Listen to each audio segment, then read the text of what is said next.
Hey guys, it's Jess and welcome back to my channel, A Card Day's Work. I am going to show you how I organize my Simon Hurley Create dye inks and swatch them out so that I always know what colors I have. Now I got this idea and this download from Jennifer McGuire. I will leave a link to the download so that you can get this as well from her website. This is absolutely genius, but basically what it is an editable document, so a Word document basically, where you can go in and type in your own ink company and the color of the ink.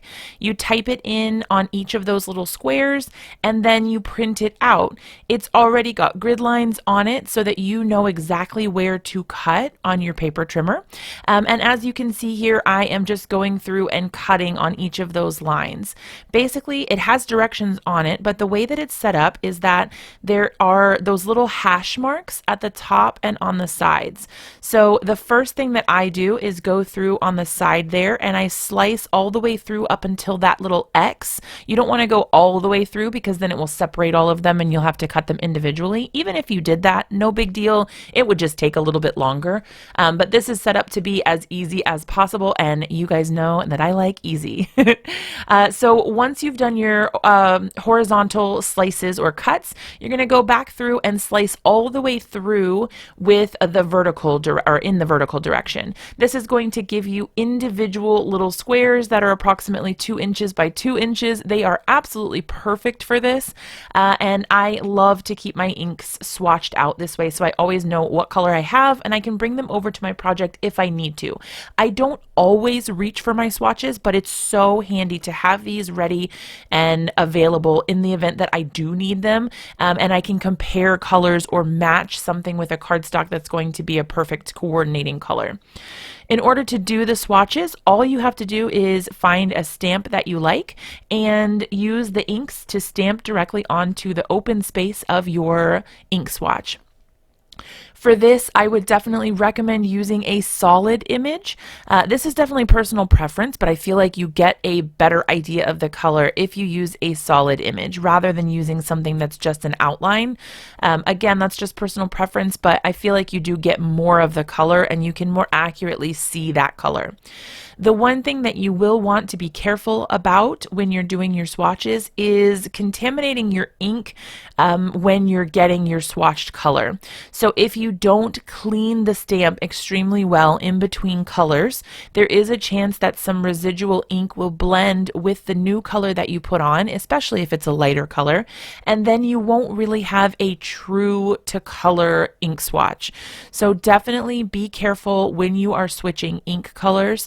I would definitely recommend using a cloth or something to get it very, very clean. And you may also want to use a scrap piece of paper on the side to stamp it out a few times and make sure that your color is the true color. Sometimes I will find if I have my scratch piece of paper on the side and I stamp it, I'll notice that the first time I stamp it, it's not quite the color that I think it should be. So I'll stamp it again and then maybe even a third time. And then once I'm happy that the color is accurate and it really is the right color, then I'll go ahead and stamp it directly onto my little swatch sheet here. What I would also recommend doing here is making sure that when you print out your swatches, you're doing it on a cardstock that you usually use for card making.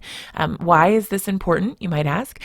Inks behave differently on different cardstocks. So you can imagine that on one cardstock, the ink may bleed differently. If you used it on computer paper, for example, it may go through, saturate the cardstock in a different manner, and you may not get a true representation of what your ink is going to look like on your project. For that reason, I definitely use a cardstock. I always try to use whichever cardstock I'm going to be using with that product.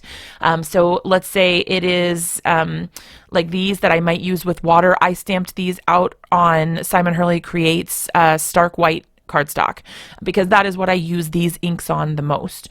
If you have Nina Solar White, for example, you could definitely use that as well. Totally up to you, but that's just something that I would recommend doing so that you get consistent results every time. Now, I do have the full collection of the Simon Hurley Create inks. If you don't, what I would recommend doing just to kind of save you time later, if you do plan on getting them again or like adding to your collection in the future, I would just go ahead and print out all of the colors at once. So go ahead and type in all your names. That way, then when you print them out and cut them, you have all of them ready to go, and you don't have to spend time later going back to print one or two. You have all of them at once, and then as you add to your collection, you can just swatch out the color rather than having to go and print a whole new sheet and just taking that extra step. For me, that makes the process a little more streamlined, and I like to do that for my other ink collections as well.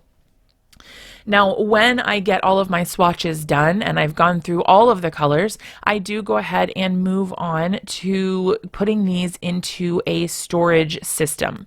Now, what I use is not necessarily what you have to use. You could definitely put these on a key ring, like one of those little binder rings would work perfectly for this. You could just punch a hole in the side, and then you've got all of your swatches on a little key ring that you can take to your project, flip through, and find the one that works best for you. What I use is a little, it's like a coin pocket page. So it's sort of like a sleeve protector or page protector for a binder. It has a 3-hole punch system, so I can put it into a 3-ring binder. And then each of those little pockets holds one of my swatches, so they're exactly 2 inches by 2 inches. I will leave a link down in the description for the ones that I got on Amazon if you would like to pick these up as well. They are super convenient for this. You don't have to keep them in a binder like this. You could also put them on 3 rings and keep them separately, but this is totally personal preference, and you can really make a decision about what works best for you. But you can see here that I just slide them right in. I put them in what I think is the right color order.